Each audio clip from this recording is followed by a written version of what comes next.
Seguimos con el debate de las comunidades autónomas y de la deuda que hay que intentar conseguir corregir.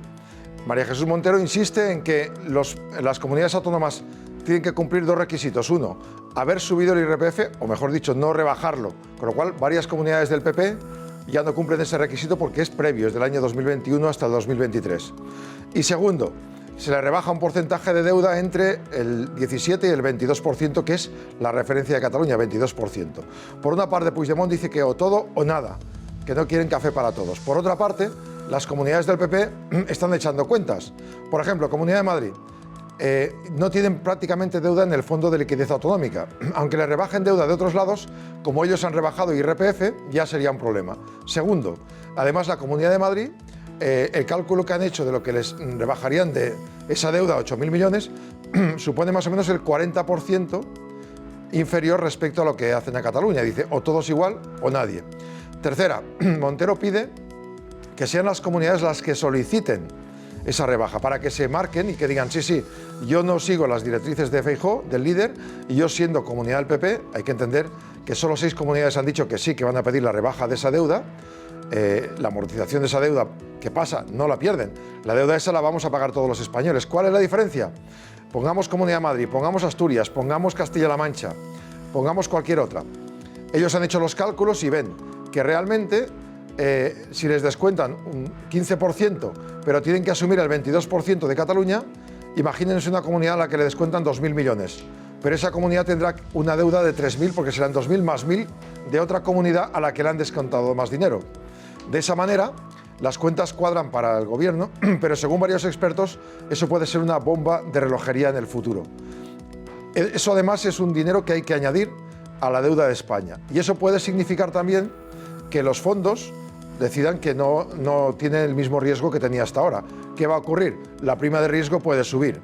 Entonces, ahora el Fondo de Liquidez está prestando dinero muy barato a las comunidades que tienen ese lastre, pero que reciben dinero más barato que si fueran al mercado. Por eso se formó el Fondo de Liquidez Autonómica con Rajoy. Si ahora desaparece una parte de ese fondo y lo asume como deuda España, esa misma cantidad de dinero puede costarnos más intereses a todos los ciudadanos españoles durante el resto de los años, porque esto no se va a pagar ni en 2 vidas como mínimo. Bueno, pues hay que decir que el gobierno está buscando una manera de compararlo un poco extraña. Ya la portavoz del gobierno, Pilar Alegría, decía esto que van a escuchar ahora mismo, para ponerlo como ejemplo a un ciudadano que no quiera que le rebajen el coste de la hipoteca. Escuchen. A través de sus televisiones, de sus televisores, tienen hoy una hipoteca de 70, de 80, de 90, de 120.000 euros. Pues imagínese que a cualquiera de esos ciudadanos se le dice, el gobierno va a asumir una parte de esa deuda, donde tenías 80, te vamos a dejar 60 y por supuesto la casa sigue siendo tuya. Y frente a esto el Partido Popular dice que no. Por eso les digo, la respuesta a la pregunta es muy sencilla. ¿Están con condonar la deuda o están con condenar a los ciudadanos? Condonar la deuda o condenar a los ciudadanos. No es exactamente así. En España hay 8 millones de hipotecados. Pongamos que rebajan un 20% a esas hipotecas. Esos 8 millones de familias o de personas tendrán que pagar menos de su hipoteca. Bueno, pagarán lo mismo pero durante menos tiempo. Pero el Estado hará que el resto de los otros 30 millones de personas que están sin hipoteca o 20 paguen la hipoteca de esas personas. Bloque de pisos. Al tercero y al primero les rebajan la hipoteca o les rebajan los gastos de comunidad un 20%. Automáticamente todos los vecinos tienen que asumir ese coste. A no ser que digan, a todos os voy a regalar esa cantidad de dinero. La comunidad de vecinos sigue debiendo esa cantidad de dinero. No la debe el del tercero ni el del quinto, la deben todos. Rebajas el dinero a unas hipotecas, pero al resto de los españoles, ¿qué? ¿Les das a todos dinero? ¿De dónde sale el dinero? Si realmente España tiene un problema de financiación, tiene un problema de mucha deuda. Están jugando con un tema político, traspasándolo a los ciudadanos de una forma bastante patana, la verdad.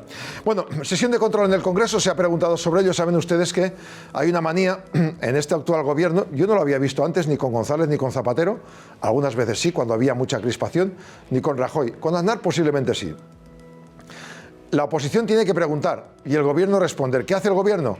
Insultar, mover porquería y contrarrestar. No responder nunca a nada que les pregunte la oposición. Tan es así que hoy se han dedicado a hablar de Amazon y la Dana, que es algo muy grave, pero que no corresponde a esa sesión de control. Por cierto, paréntesis sobre Amazon y la Dana. Algunos de izquierdas están criticando a Amazon, y con razón, diciendo que ya van 4 versiones de qué hizo el día de la Dana. ¿Por qué no llegó al CECOPI más allá de las 7? Ahora ha dicho que llegó a las 8:20 y que es más allá de las 7. Antes dijo que estuvo comiendo primero con la patronal de Valencia, luego la patronal dijo que no, luego con una periodista. Al final, cuando a uno le van siguiendo, va a acabar saliendo la verdad. Es mejor que se diga la primera vez la verdad y no ponerse colorado. Insisto, los de izquierdas, compañeros periodistas, van diciendo que va a haber que escribir un libro sobre las versiones de Amazon, y tienen razón. También había que haber escrito el libro ya sobre las razones de Ábalos con Delcy Rodríguez, que la semana pasada en el Supremo volvió a dar una más. Una versión más, llevan 12 distintas de lo que pasó entre Ábalos y Delcy Rodríguez, la portavoz de Venezuela, en aquel aeropuerto de Barajas aquella noche de la pandemia. Y dicho esto, pues está el fiscal general del Estado. El fiscal general del Estado recurrió ante el Supremo contra el juez del Supremo que le lleva la causa, porque dijo que no estaba ceñido a derecho el registro que hicieron a su despacho. Ahora, la Fiscalía del Supremo, ahora el Supremo, perdón, porque la Fiscalía sí que le apoya, el Supremo ha dicho que sí, que está ajustado a derecho, que ese registro del despacho fue proporcionado y que además hay pruebas evidentes de que él ha ocultado pruebas. Es decir, hay señales evidentes de que él no hacía los borrados habituales, sino que fue selectivo y solo para evitar encausarse. Y por tanto, si alguien tiene algo que esconder y lo esconde, es que posiblemente haya algo que investigar. Eso es lo que ha dicho el Supremo sobre este aspecto. Y bueno, luego hablaremos también hoy de muchos otros temas. Por ejemplo, hablamos mucho de los sueldos, los salarios y la manera y la capacidad de trabajo de hombres y mujeres. La brecha de género. Vamos a tratarlo con la profesora de la OBS Business School, Marta Grañó, que nos va a explicar sobre esta brecha en el año 2025. Y luego tendremos una historia en Suecia. Hay una biblioteca, hay un almacén eterno de semillas. Ahora se ha creado la Biblioteca Eterna de Recetas Familiares. Hay un restaurante español, que yo sepa es el único en todo el mundo, que está promoviendo a través de una página web que mandemos las recetas caseras para llevarlas en unos microfilm para que eso dure décadas, centenas, miles de años y no se estropee. Los libros se acaban estropeando, el soporte digital se acaba estropeando, el boca a oreja funciona, pero es mejor tenerlo. Es una idea que les vamos a contar antes de terminar el programa. Y tendremos tertulia para hablar de muchos de estos asuntos con nuestros afamados contertulios que cada miércoles están con nosotros. ¡Arrancamos!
Que van a estar con nosotros esta mañana, esta tarde, a Hugo Pérez Ayán, lo conocen ya, es presidente de Voces Libres. Buenas tardes, Hugo. Buenas tardes, Jaume. Gracias por volver. No, gracias por invitarme otra vez. Y también Juan Carrera, que es experto en turismo y además historiador del arte. Efectivamente. Buenas tardes, Jaume. Pues bueno, hablando de historia, no sé si es arte o no lo que vemos en el Congreso y en el Senado, pero esto en el futuro habrá que explicarlo. Y va a costar explicarlo. Va a costar explicarlo, ni con historiadores. Permitidme que vamos a hablar del primer tema de actualidad que queríamos tratar y es la brecha de género. Y para eso hablamos con Marta Grañó, es profesora de la OBS Business School y autora de este informe, de este libro, La brecha de género en la era de la inteligencia artificial. Marta Grañó, buenas tardes. Muy buenas tardes. No sé si empezar por la brecha de género en general o por la inteligencia artificial. Si empiezo por la inteligencia artificial, ¿hay brecha de género en el uso de la inteligencia artificial? Pues en el uso no sé decir, porque la verdad no tengo esos datos. Sí que tenemos datos de lo que sucede en cuanto a la presencia en la parte de desarrollo. Sí. Los profesionales que se dedican a inteligencia artificial mayoritariamente son hombres. Hay poca presencia. Sabemos que ese es un déficit crónico en el área STEM, las profesiones, ¿no?, que tienen relación con ciencia, tecnología, matemáticas. Cuesta que interesen a las chicas, a las mujeres, y ahí estamos viendo que los desarrollos son mayoritariamente por parte de hombres y van perpetuando sesgos inconscientemente, ¿no?, involuntariamente, pero se repiten muchos sesgos. Claro, si hablamos de STEM, por tanto, el otro día comentábamos con un profesor que era un experto y además creo que era presidente de los ingenieros, que era urgente conseguir motivar desde la escuela a las chicas para que quieran formarse y que vean que el futuro en STEM es muy importante y es necesario. Hay que importar 100.000 expertos de fuera, expertos y expertas, claro. Totalmente.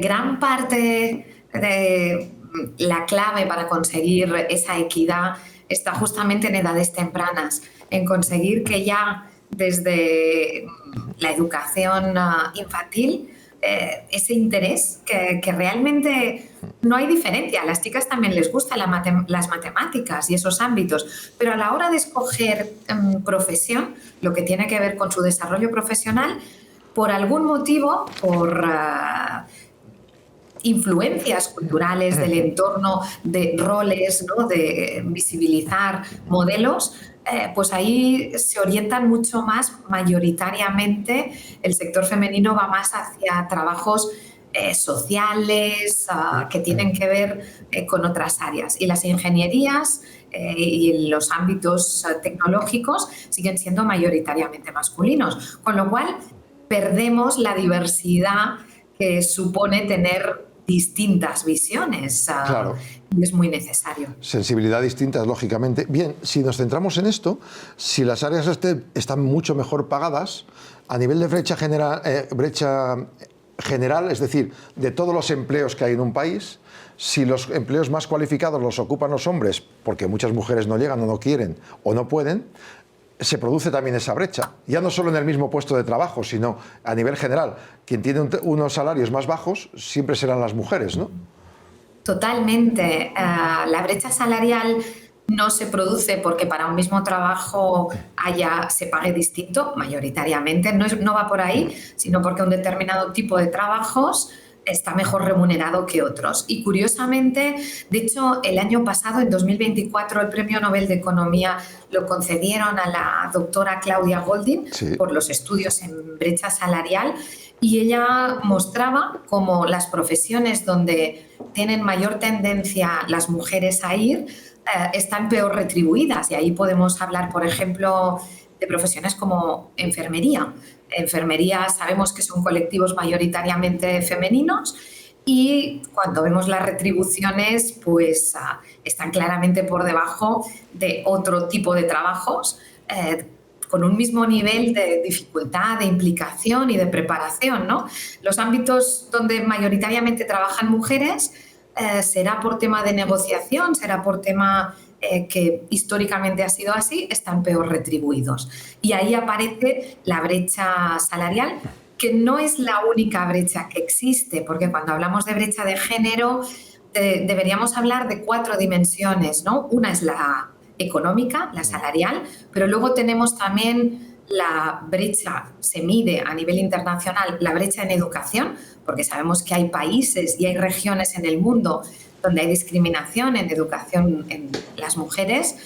Está la dimensión en salud y está la dimensión en liderazgo y empoderamiento político. Hay 2 dimensiones donde tenemos la brecha casi cerrada, en educación y en salud, a excepción de algunos países, y vemos que la brecha persiste en la parte económica y política. Cuesta mucho encontrar mujeres en posiciones de liderazgo y de visibilidad. Parafraseando a la doctora Claudia Goldin, estamos hablando de segregación ocupacional y ella hablaba, como usted bien explicaba, barreras significativas también en puestos de liderazgo. Es decir, una persona que se dedica a la enfermería, normalmente la mujer podría ser líder, pero ¿es un hombre el que es líder o es jefe? Sí, curiosamente. Curiosamente vemos ámbitos muy femeninos y que sin embargo cuando escalamos, ¿no?, en posiciones de más responsabilidad y de más visibilidad, vemos hombres, ¿no? Y resulta curioso o chocante, pero esa es la realidad.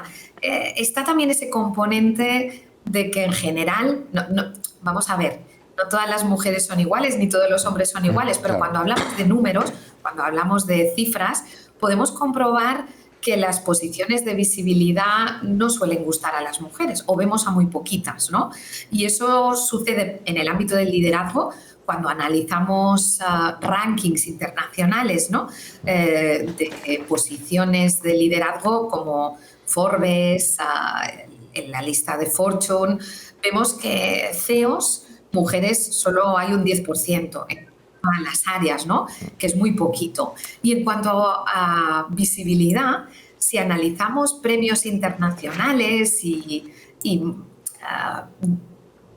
reconocimientos, ¿no? Que ponen el foco en alguien, vemos que ahí también las mujeres brillan por su ausencia. Por poner un ejemplo, los premios Nobel.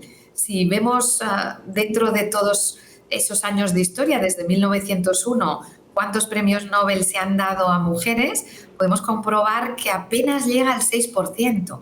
Por cada 100 premiados, solo 6 eran mujeres. Y se premian equipos. El premio Nobel suele ser a equipos investigadores, donde suele haber hombres y mujeres, pero el investigador principal, esa posición, siempre suele ocuparla un hombre. Y de hecho, si en 1901, en el primer año, hubo una premiada, Marie Curie, cuentan que fue por la insistencia de su marido, de que se negaba a recoger el premio si no nombraban a los 2 investigadores principales, porque de entrada habían puesto solo como investigador principal a él. Cuando ella era la importante, Pierre Curie sí que colaboraba con ella, pero ella fue la que hizo todas las pruebas.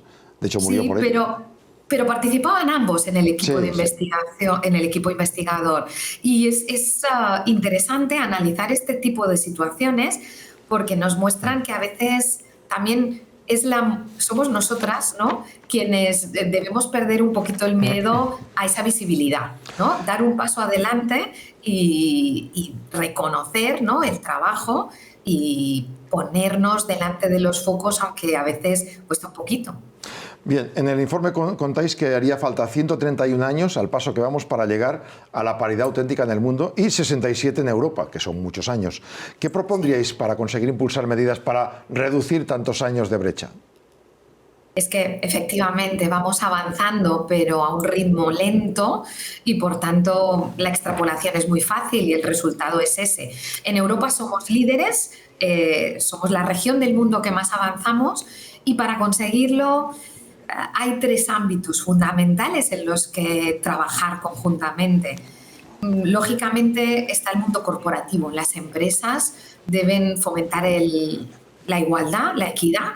Y ahí yo siempre digo que la mejor medida en el ámbito corporativo es medir, que todo el mundo sea consciente de en qué punto estamos, de si realmente en posiciones de liderazgo cuál es el dato, porque a veces nos perdemos en discusiones sobre opiniones y sin duda es un tema controvertido, cada cual tendrá su opinión y es bueno y es lícito, pero lo que no puede ser es que tengamos datos distintos y por tanto en el mundo empresarial tener claro en qué punto estamos, en el mundo educativo como bien comentabais antes, es fundamental animar desde edades muy tempranas a incentivar la participación femenina en todo ese ámbito STEM, que es muy necesario y que es muy interesante, y en la sociedad en general promover cambios culturales que combatan esos estereotipos o esos sesgos inconscientes que tenemos todavía interiorizados, sin querer.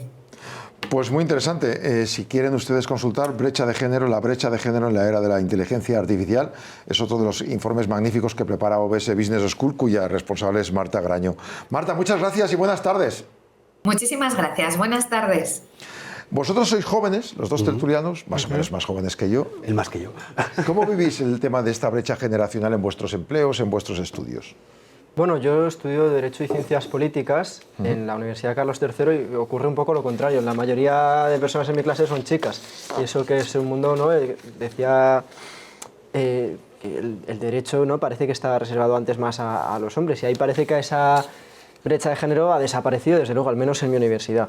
Entonces, bueno, yo creo que sí que hay puntos en los que se ha avanzado lo suficiente para poder decir que por lo menos esa concepción de que hay ciertas profesiones que son para mujeres y otras que son para hombres ha ido difuminándose. Es verdad que el mundo de las STEM tal vez aún persisten esas percepciones, pero bueno, luego ahí también entran las decisiones individuales que pues, son difíciles de medir muchas veces. En efecto.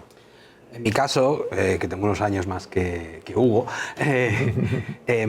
yo estudié Historia del Arte, entonces mi caso es completamente distinto. Había una mayoría, chicas, ¿no? Sí. mayoría total de mujeres frente a una minoría de hombres.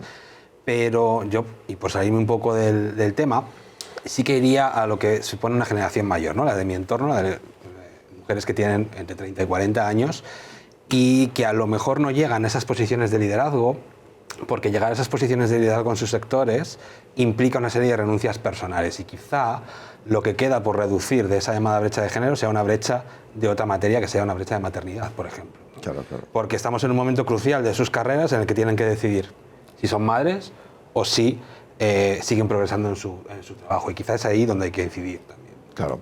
Permitidme, vamos a arrancar la tertulia en un instante, después de escuchar este mensaje.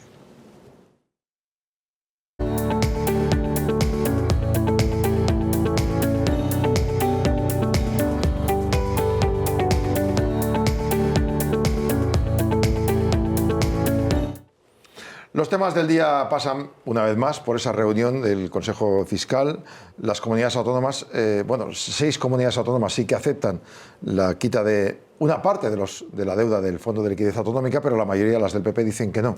Claro, políticamente eso es complicado de venderlo, ¿no? Porque ¿cómo cuentas tú eso a tus votantes? Aunque claro, María Jesús Montero lo tiene bien amarrado. Dice, vale, si yo doy el dinero es para ganar yo las elecciones. Lo voy a recordar cada día en Andalucía. Y si Moreno no quiere el dinero, pues lo voy a recordar cada día también y diré, cuando yo llegue os doy el dinero.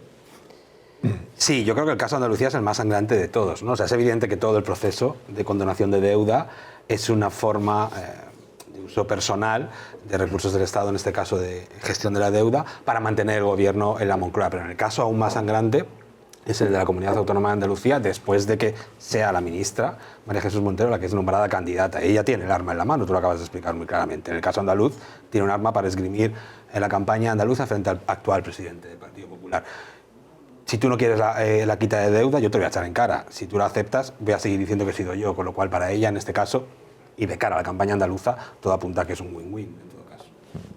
Bueno, es que al final todo esto es muy maniqueo, ¿no? Porque además de salir la ministra Pilar Alegría, decías la frase, ¿no? De ¿cómo puede ser que el Partido Popular se niegue a quitarle la hipoteca a una persona, ¿no? Pues perdona, lo que están diciendo aquí es vamos a hacer una sangría para pagarle la hipoteca al vecino que ha despilfarrado.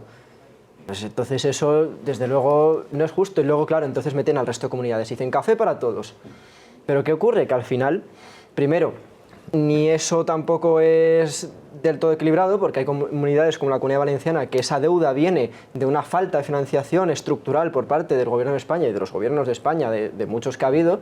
Entonces dicen, no, os quitamos la deuda que nosotros hemos generado. Entonces, al final son parches que se usan para intentar enmarronar y tapar lo que es un pacto de corrupción política para seguir en la Moncloa con Esquerra Republicana de Cataluña, se mete al resto de comunidades y no se soluciona el problema de base, que es la financiación autonómica. Claro, cuando dice o condonas o condenas a tus ciudadanos. A ver, si no reducir el 20% de la deuda del Fondo de Liquidez Autonómica y pasarla al Estado y repartirla entre todos, es condenarlos, lo que estamos haciendo al condonar a esas comunidades es condenar al resto de ciudadanos. Efectivamente. Es decir, ella misma se ha metido en el hilo. Es efectivamente.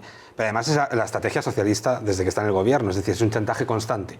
Es esto o lo otro, y lo otro siempre es vendido como lo negativo, ¿no? En este caso, y en este caso es lo que tú dices. Condono la deuda de una serie de comunidades, pero condeno a las demás a pagar el resto cuando no. Cuando no, o sea, tienen los deberes mejor hechos o tienen menos deuda, etcétera. Y además hay una cuestión también bastante socialista de fondo aquí, y es que condenas precisamente a aquellas comunidades autónomas que han favorecido a sus ciudadanos manteniendo un IRPF más bajo o bajando incluso ese IRPF, porque uno de los criterios es haber recaudado más impuestos. Sí. Es decir, si una comunidad autónoma recauda más impuestos, gasta más pero gasta peor, le perdono más deuda que a una que recauda menos impuestos. Está pensado exactamente para que Madrid y Andalucía no puedan reclamar. Exacto. De hecho, Madrid ha hecho las cuentas hoy y ha dicho que es un 40% menos de lo que les correspondería según ese mismo criterio. Con lo cual, claro, a ti te condonan el 40% menos de deuda, pero tienes que condenar a tus ciudadanos a pagar solidariamente el 40% más de deuda del otro.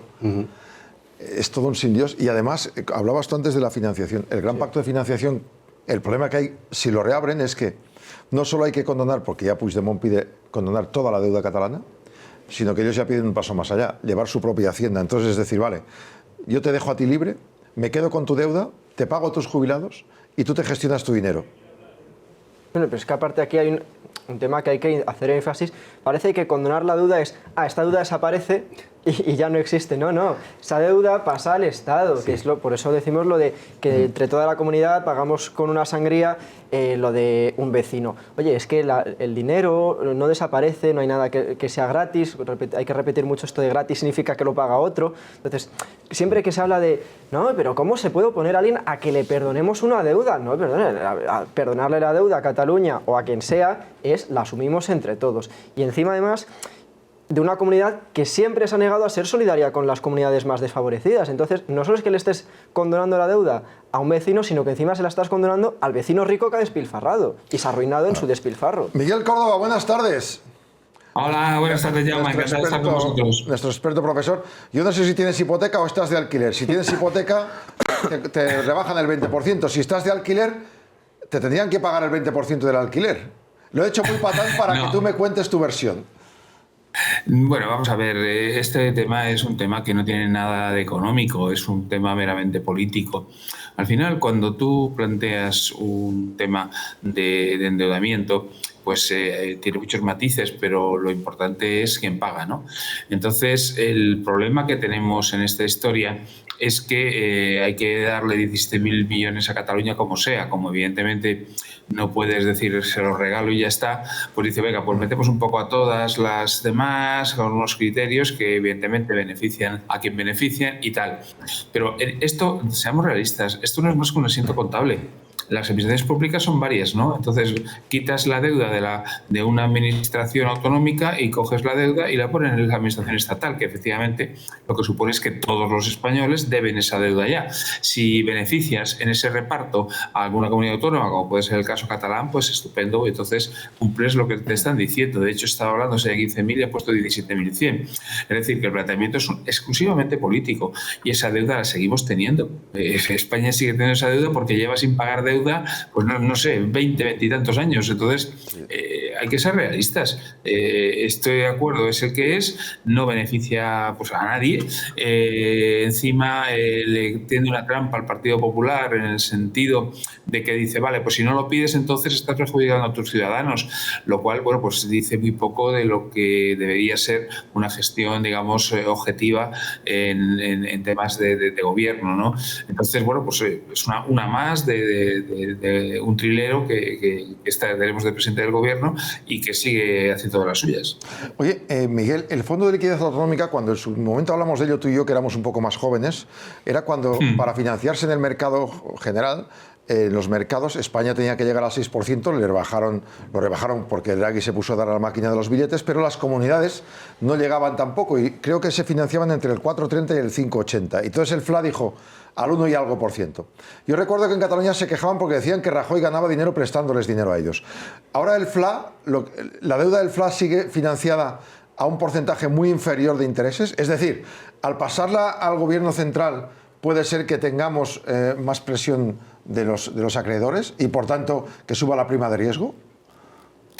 Vamos a ver, la prima de riesgo está artificialmente situada ahora mismo en torno a 65 puntos básicos, ¿no? Recordad que en la época de Rajoy llegó hasta 600. Sí, por eso. La prima de riesgo como tal se mide a nivel país, ¿no? Entonces, ahora mismo es una prima pequeña. No obstante, yo sí creo que no precisamente... ¿Me estáis escuchando? Sí, atentamente. Sí, perdonad. No, decía que yo sinceramente no creo que eso nos vaya a afectar directamente como país, ¿no? Porque evidentemente esa prima de riesgo ya no baja a los niveles autonómicos, básicamente porque hay muchas comunidades autónomas que no han emitido deuda, no tienen capacidad de acudir a los mercados, ¿no? Lo que sí es cierto es que desde hace pues unas semanas el modelo de la Unión Europea ha cambiado. Y es cierto que al final la deuda pública ya teóricamente al menos, pues cuando vence ha vencido y no se compra más por parte de la Unión Europea. Claro, ¿eso qué significa? Bueno, Banco Central Europeo, ¿no? Pues, ¿eso qué significa? Bueno, pues significa que obviamente alguien tiene que comprarla. O sea, en los últimos, 6, 7, 8 años, el 85% de la deuda pública española la ha comprado el Banco Central Europeo. Sí. Entonces, a ver quién la compra. Y yo estoy esperando, porque esto evidentemente llevará su tiempo. Yo sé que el equipo de Carlos Cuerpo compró mucha deuda pública en los meses anteriores, emitió mucha deuda pública en los meses anteriores, precisamente para tener un cierto colchón. Veremos a partir de primavera cómo funciona el colchón y las necesidades de los 60.000 millones de euros de deuda pública que nos ha dicho el ministro Carlos Cuerpo que va a necesitar extra este año. Es una pasta, ¿eh? Es mucho dinero. Sí. Yo voy a volver un momento a la trampa política del Partido Popular que señalaba Miguel. Yo estoy deseoso de saber cuál va a ser la respuesta, porque además la trampa es muy grande, porque va a salir adelante en la reunión de hoy, sí o sí. Pero solo necesita, si no recuerdo mal, el voto favorable de una comunidad autónoma. No es ni porque siquiera... el gobierno ya tiene su propio peso. Exacto. Pero es que ese voto favorable, o sea, esa forma de ganar la estableció Rajoy en esa comisión. Exacto. O sea, es algo de calidad democrática cuestionable que viene de una herencia del Partido Popular. PP, efectivamente. Entonces, quiero ver cómo sale de la trampa el Partido Popular, que en buena medida se creó a sí mismo hace años. Sí, eso pasa un poco como Cospedal, cuando redujo los diputados en Castilla-La Mancha y en las siguientes elecciones le tocó a ella marcharse. El PP a veces se pone trampas a sí mismo, no lo sabe, se las intenta poner al PSOE y luego se las acaban comiendo ellos. De hecho, si hubiesen mantenido la ley electoral que Cospedal reformó, ahora sería Paco Núñez presidente de Castilla-La Mancha. Pero bueno, eso es una anécdota. Sí, es verdad. Pero sobre lo que decía Juanan de la trampa, bueno, yo creo que al final la batalla va a estar más en el Congreso que en el Consejo. En el Consejo ya el gobierno solo necesita una y tienen el gobierno más una que es Cataluña. Y luego la cuestión es si esto se puede aprobar en el Congreso, porque Compromís ya ha dicho que tal como lo han presentado no. Junts también ha dicho que ellos no están a favor, pero bueno, Junts ya lo veremos a cambio de que se lo aprueban y vamos a ver el resto de grupos. Pero bueno, al final es el cambalache de siempre, ¿no? Y por volver también un poco a la parte política, incluso relacionada con el gasto público, vemos como siempre se juega con el dinero de todos y más con la deuda, que es una cosa que parece que es un número. Oye, no, la deuda es lo que vamos a tener que pagar los jóvenes cuando no estén gobernando ya. Es una carga que nos deja Sánchez a los que vengamos después, no sé si en la política, pero como ciudadanos la vamos a tener que pagar después. Entonces al final, pues si juegan la bolita para satisfacer a sus socios, como yo no me voy a tener que comer el marrón, pues ya se lo comerán otros. Miguel. Sí. Hablando de la parte política del asunto, ¿no? de cómo se gestiona la deuda y de qué tendría que hacer una comunidad autónoma, por ejemplo Madrid o Murcia. Dice, bueno, pues oye, cojo el dinero, lo pido en voz alta y aunque sea me pongo colorado, pero al final me interesa. ¿Interesa que se rebaje esa deuda o no? A nivel político. Como hemos dicho, a nivel político es una trampa, es un juego de trileros y evidentemente, vamos a ver, en condiciones normales, tal y como están las cosas, si por ejemplo Isabel Díaz Ayuso no acepta la zanahoria que le da Sánchez, pues obviamente estaría perjudicando a los madrileños.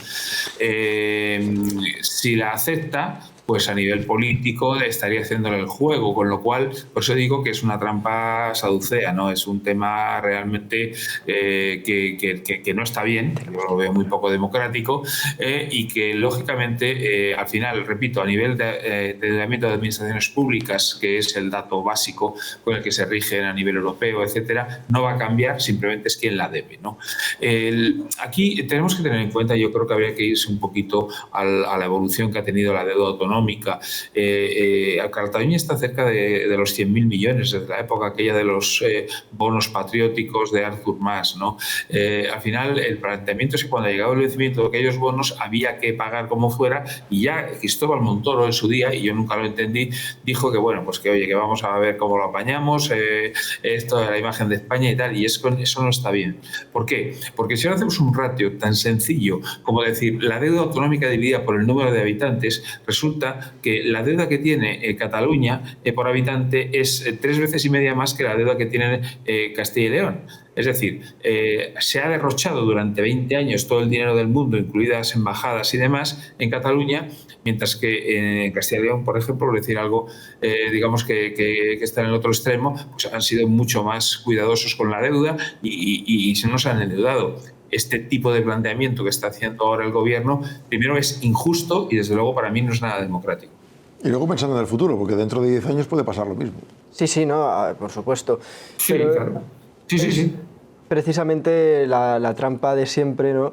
Y luego, aparte, aquí hay una cuestión que estamos hablando con todo esto de los cambalaches, las cesiones, etcétera, que no tiene fin, que es que al final se juega siempre con, bueno, lo decía ahora, con el futuro de los ciudadanos, pero sobre todo hay un problema que es que no se dice la verdad, la oposición no se atreve a decir la verdad, como pasó con el decreto ómnibus. Oye, no, ¿por qué no puede la oposición? Y creo que los ciudadanos lo entenderían, porque los ciudadanos no son tontos y no son menores. Oye, es que este gobierno está pretendiendo una trampa y no lo vamos a aceptar porque es una trampa y tienen ustedes que entenderlo. Y yo creo que hasta ahora lo está haciendo y no caerá de nuevo, esperemos, en la división, ninguna comunidad autónoma. Todos los partidos están pendientes de las elecciones, aunque quede mucho tiempo. Sí, pero la cuestión es que yo creo que tiene que dar más rédito electoral y da más rédito electoral ser consistente y decirle la verdad a la gente, decirle, oye, mira, no vamos a aceptar esto porque es una trampa, porque es una mentira y porque es una manipulación del gobierno para intentar usar a los electores como rehenes en sus campañas de gasto. Entonces hay que decir no. Miguel, ¿tú crees que ser honesto en política merece la pena?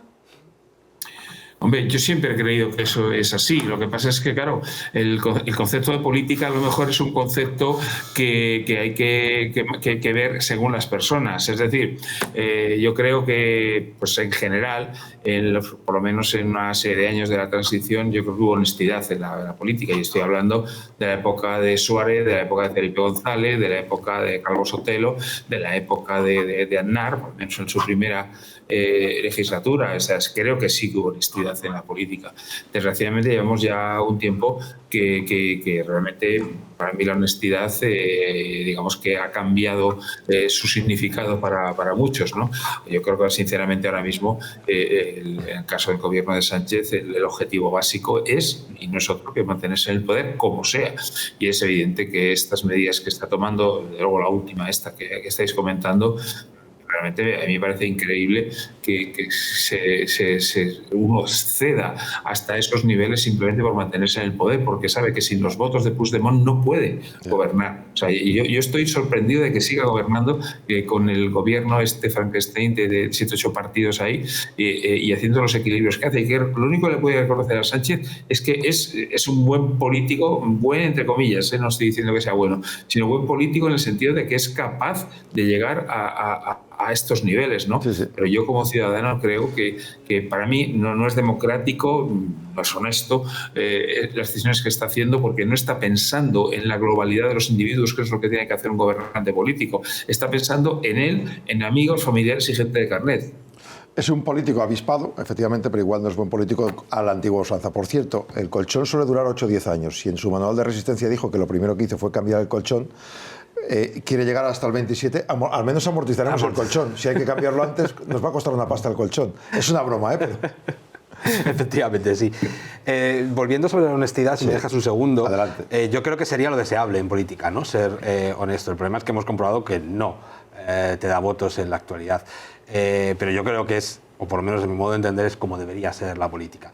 Y solo un apunte, yo no creo que Sánchez sea un gran político, creo que es un gran jugador de lo que ha convertido él mismo y su entorno la política en España, que no es política de nuevo, sino es un juego al que él sabe jugar más que el resto. Ha cambiado las reglas por completo, las ha puesto él y por eso están siempre en su juego.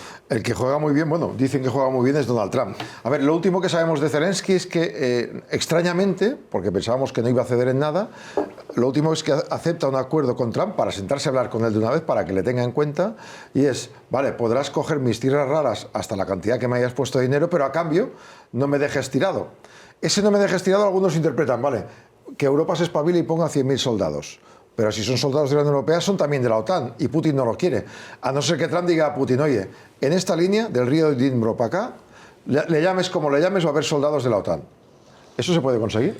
No es que no son soldados de la OTAN exactamente, es decir, si los ponen a título, vamos a decir, individual, Francia, Reino Unido, en una misión nacional, son soldados de países de la OTAN, pero en este caso... No es la OTAN la que los defiende. No es la OTAN, y si Rusia atacase a esos soldados, no podrían invocar Francia y Reino Unido, que son los que lo están proponiendo, este artículo de la OTAN que permite pues, una intervención generalizada para defender a los países atacados. Entonces, bueno, Trump dice ahora que Putin lo acepta. Hay que ver si esto es verdad, hay que ver si esto es cierto. El Kremlin lo niega, pero bueno, hasta un punto podría ser una solución entendible, ¿no? Oye, mira, venga, pues Europa pone la defensa de Ucrania. Lo que pasa es que aquí me parece interesante comentar... O sea, Trump cobra y nosotros pagamos más soldados. No, esa es la cuestión. Que de parte el otro día, cuando Trump tiene una estrategia de negociación que siempre es la misma, que es suelta la burrada y luego ya consigue el punto que originalmente parece inasumible, pero que al final, por ser un punto medio entre la burrada y el punto original, pues bueno, el punto medio es el mejor. Entonces, cuando él dijo aquello de que Zelensky era un dictador, de que si no actuaba ya se iba a quedar sin país, resulta que no estaba negociando con Putin, que con quien estaba negociando era con Zelensky. Y a Zelensky le estaba diciendo, oye, acéptame el acuerdo de las tierras raras, porque si no te dejo completamente vendido. Entonces, claro, hay un acuerdo ahora entre Estados Unidos y Ucrania. Sí, bueno, pero ¿en qué términos? Los términos de que Trump la ha puesto contra la espada y la pared. ¿Es bueno que haya un acuerdo entre Estados Unidos y Ucrania? Pues hasta cierto punto, hombre, mejor eso a que le dejen vendido. Pero la cuestión es que a mí me preocupa que con quien esté negociando Trump no sea con Putin para poner fin a la guerra, sino con Zelensky para sacar tajada. Sí, yo voy a retomar desde un punto que señalaba Hugo. Y es esa manera que tiene Trump de lanzar globos sonda a los decibelios altísimos para después irse para atrás o encontrar otra forma. No podemos valorar lo que haya acordado con Zelensky porque ni siquiera sabemos lo que ha acordado, claro. Y probablemente de aquí a una semana sepamos algo nuevo, o una semana o mañana, quiero decir, sepamos algo nuevo que sea distinto. Es muy difícil valorar porque tampoco ni siquiera conocemos los términos del acuerdo con Putin de hace unos días y ya parece que se nos ha olvidado, ¿no? A mí lo que me preocupa realmente de todo este contexto es cuál es el encaje de Europa y por extensión de la democracia liberal en un momento en el que parece que tenemos dos personas, que son Putin y Trump, decididos a cargarse la democracia liberal como tal. Entonces yo creo que es el momento de que toda Europa se ponga las pilas respecto a esto, a raíz de que hay dos potencias jugando con un territorio que va a ser europeo, que quiere ser Europa. Las peleas ayer de Macron y Trump, Miguel, para la imagen, la verdad, la imagen de la reunión juntos y después cómo lo sienta orillado como un secretario de Estado en su mesa, eso imagino que es más es una lucha por la imagen, pero ¿significa algo para la Unión Europea? ¿La visita del presidente Macron ha ayudado un poco a la Unión Europea ante Trump? Vamos a ver, la visita del señor Macron ha sido buena para el señor Macron, que evidentemente tampoco está en su mejor momento, ¿no? Claro. Pero es evidente que desde el momento en que Scholz había, digamos, ya estaba un poco fuera de juego, pues Macron ha sido un poco el que ha salido allí diciendo, oiga, bueno, aquí estoy yo, estos somos Europa y estas cosas. Otra cosa es que al señor Trump le importe mucho el tema de Europa. Yo creo que nos está ninguneando y bastante, ¿no? El comportamiento del señor Trump, en mi opinión, es un poco de matón de barrio. Dice, aquí estoy yo, aquí es hacer lo que yo digo y punto, ¿no? Yo creo que realmente un planteamiento de como el que está haciendo Trump en los dos frentes de guerra que hay, ¿no? El ucraniano, con el tema de que las tierras raras para mí, o en el caso de Gaza, decir, a ver, que me echen a los 2 millones de gazatíes, que yo me quedo aquí esto para hacerme un resort con el vídeo ese que habéis visto por ahí, pues realmente a mí me avergüenza, yo siento vergüenza ajena. Evidentemente sí, el señor Trump no es precisamente un intelectual y tengo mis dudas de que sea incluso un demócrata, ¿no? Ya vi lo que pasó hace 4 años en el Congreso, ¿no? Entonces, bueno, pues el tema está en que los americanos le han votado y eso es un hecho que no podemos ignorar. Y yo creo que esto está significando un cambio absoluto en lo que ocurrió desde después de la Segunda Guerra Mundial. Con el Plan Marshall a partir de 1948, Europa aceptó la tutela de Estados Unidos, se creó la OTAN y al final ha sido Estados Unidos siempre ahí con submarines, el que parece que ha estado siempre ahí cuidando de nosotros. Bueno, a lo mejor nos tenemos que emancipar, a lo mejor tenemos que crear un ejército europeo, a lo mejor tenemos que ser autónomos y a lo mejor tenemos que decidir de una vez por todas que, bueno, pues que Estados Unidos haga su política y nosotros haremos la nuestra. Estados Unidos es el 5% de la población mundial, hay un 95% restante que está fuera. Bueno, pues a lo mejor tenemos que establecer unas alianzas de otro tipo, o al menos comerciales, y ya está. Pero decir que el señor Trump llegue y diga aquí se hace lo que yo digo porque ya está, y porque soy el que tiene los cañones, pues yo creo que Europa tiene que dar un poco un paso al frente, unirse más y decirle al señor Trump, bueno, oye, mira, este es tu planteamiento. Vamos, que tú exijas a un país que está hundido como es Ucrania, que te tiene que ceder a futuro la mitad de sus tierras, el fondo de su riqueza, pues a mí es que me parece que eso de democrático tiene muy poco. Sí, bueno, yo coincido con Miguel en el que creo que la respuesta que debe dar Europa es un poco plantearse hacia dónde quiere ir y ver cómo se logra esa integración. Pero hay una cosa que él señalaba y que yo también quería señalar antes, que es si Trump es demócrata o no. Bueno, es que el que parece que es su titiritero, que es Elon Musk, dudaba ayer de que los jueces pudiesen decirle algo a los políticos en Twitter. Ponía un tuit diciendo y hablando abiertamente... ¿Cómo eso no está aquí por España también? Claro, es que ese discurso de la tiranía de los jueces ya lo estamos viendo aquí por parte de otras fuerzas políticas de signo quizá opuesto, a las que no hemos dudado en tildar de antidemocráticas. Entonces quizá hay que empezar a hablar directamente de que no es una persona democrática o demócrata. El tema es que si su administración tiene a alguien competente y más o menos políticamente formado. Bueno, o si va a ser todo así, porque 4 años así vamos a acabar muertos de infarto. Se hablaba de Marco Rubio, ¿no?, que es el secretario de Estado, que digamos que es como el ministro de Asuntos Exteriores de los Estados Unidos. Decían como que Marco Rubio era el más sensato de todos. Pero bueno, ¿hasta qué punto? Porque luego vemos esto, parece que el presidente es más Elon Musk que Donald Trump. Entonces, bueno, de todas formas yo siempre digo, o desde que ha llegado Trump, que no hay que dejar de ver el no hay mal porque por bien no venga con todo esto, que es que por fin Europa vamos a entender por la fuerza que no podemos renunciar a nuestro espacio y a nuestro lugar en el mundo y que no podemos depender eternamente de que en Estados Unidos gobiernen o los demócratas o los republicanos más afines a la estrategia europea. Porque llevamos así muchos años y Europa perdió completamente su sentido. Nos hemos olvidado de que la civilización no es el estado natural de las cosas. El estado natural de las cosas es la jungla. La barbarie. Esto lo dice Borrell, que fíjate que es socialista, ¿no? Pero tiene razón.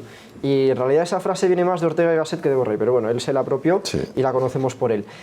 Y entonces Europa se ha olvidado de que el mundo es la jungla y se ha pensado que el estado natural era nuestra civilización y se ha puesto con otras cosas, con la descarbonización, que puede estar en algunos aspectos muy bien, con la inclusión, con la diversidad. Pero oye, ¿y dónde está lo importante que es la seguridad, la libertad y la propia filosofía europea, ¿no?, que es la defensa de los derechos y libertades de todos nuestros ciudadanos? Y para defender esos derechos y libertades pues hace falta una capacidad de, valga la redundancia, defensiva.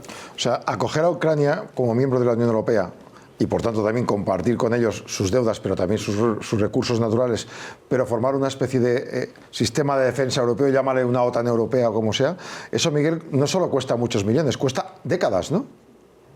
Sí, eso, sobre todo efectivamente, porque hay que conocerse. Es decir, claro, el planteamiento está en que Ucrania está muy lejos y evidentemente no es como, digamos, los franceses, los italianos, que nos conocemos para bien o para mal, ¿no?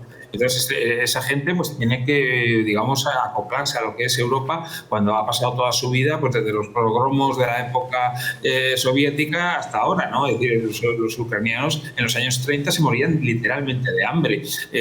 Bueno, vamos a ser realistas, o sea, eso va a costar. Pero claro, lo que no podemos hacer es que Putin diga, aquí la OTAN no entra.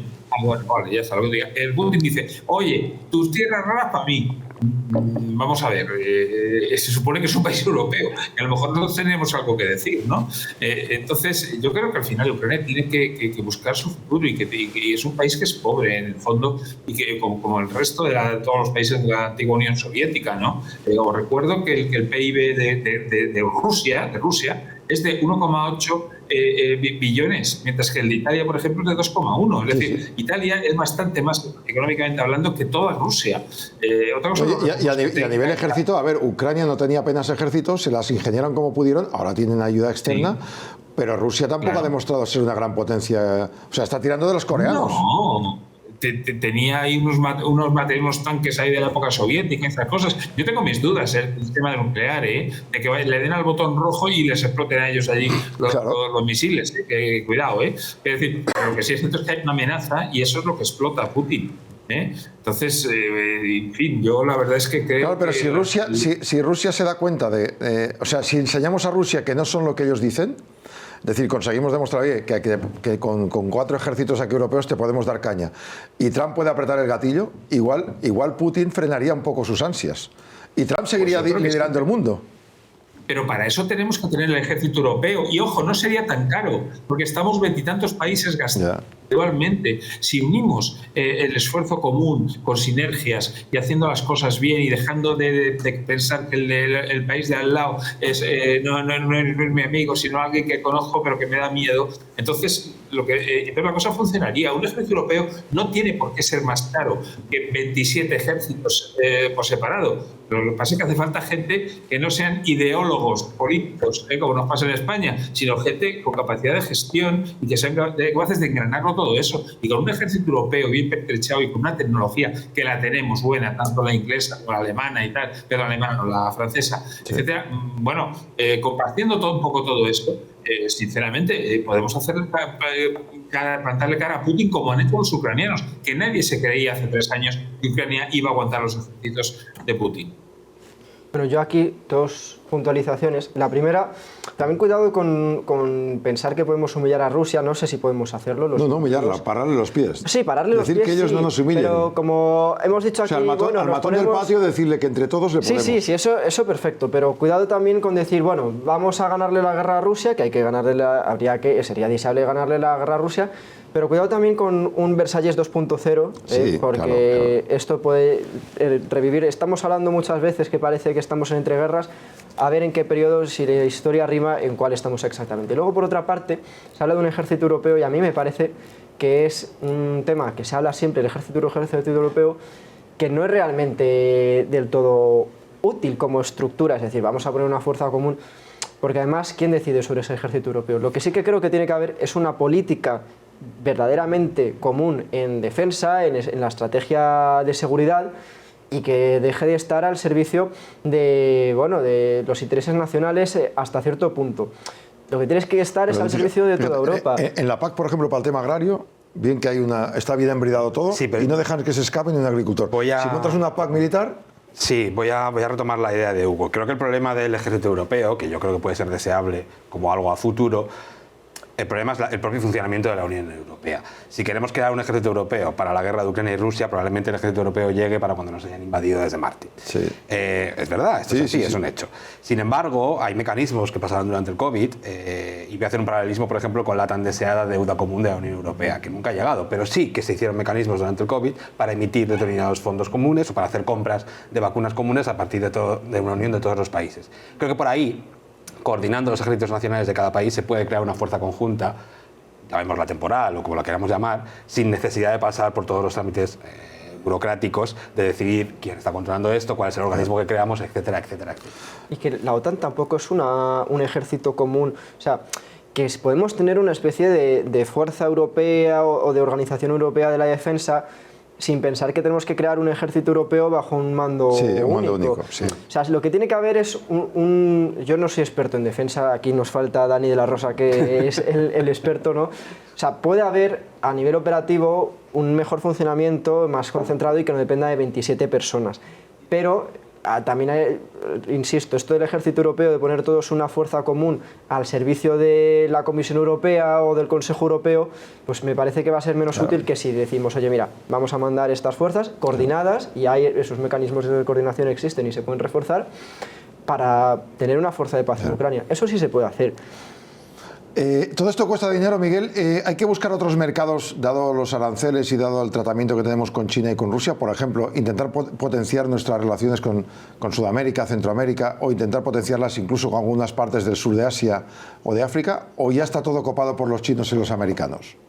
No, yo creo que no, que creo que tenemos todavía mucho que hacer. Es decir, vamos a ver, lo que sí es cierto es que desgraciadamente Europa pues lleva unos años un poco adormecida. Nos hemos convertido casi un poco en un parque temático, como vienen muchos turistas, pues vivimos de eso, les servimos la cervecita, les ofrecemos, pues eso, que compren apartamentos, que vengan a las tiendas de playa y tal. Claro, eso, bueno, pues evidentemente yo no digo que eso vaya sea malo para la economía española y en general europea, ¿no? Pero lo que sí es cierto es que también hay que producir. Nos hemos desindustrializado de una manera increíble en los últimos 30 o 40 años. España estaba en un 33% de industrial, el PIB ya está en un 16%.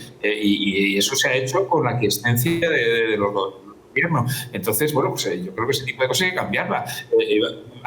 Para mí hay un tema muy claro cuando hablamos de que nos tenemos que coordinar y esas cosas. Los famosos 140.000 millones de los PERTES, ¿no? De las ayudas después del COVID y estas cosas. Yo, sinceramente, ¿creéis que eso ha ayudado a cambiar la estructura, digamos, empresarial de gestión de España? No. Realmente no, realmente ese dinero que está viniendo de Europa para que partes en crédito, la mitad aproximadamente, pues al final mucho ha ido a las administraciones públicas, mucho ha sido manejado ideológicamente por gente próxima o afín al gobierno.